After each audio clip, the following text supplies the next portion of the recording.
Hello friends, কেমন আছো সবাই? আমি তৃষা, আশা করি খুবই ভালো আছো। আজকে আমরা যেতে চলেছি আমার দিদির বাড়িতে।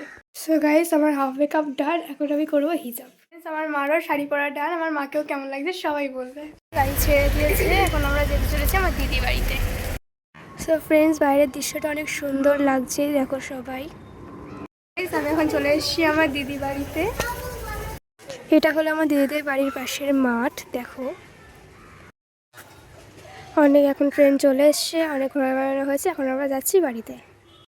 আমি এখন ট্রেনে উঠে পড়েছি।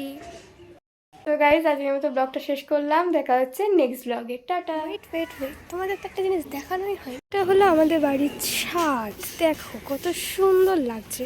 একটা গাছও আছে, একটা না তিনটে গোলাপ ফুল গাছ আছে, তার মধ্যে একটা গোলাপ ফুল ধরেও, তার মধ্যে ফুল ধরেও ছিল, কিন্তু অবস্থাটা দেখো ছিল, এখন ঝরে পড়ে গেছে। গাইজ কি হবে? সেখানে যে পেঁপে দানাটা শুকাতে দিয়েছে, আজকে তো কোনো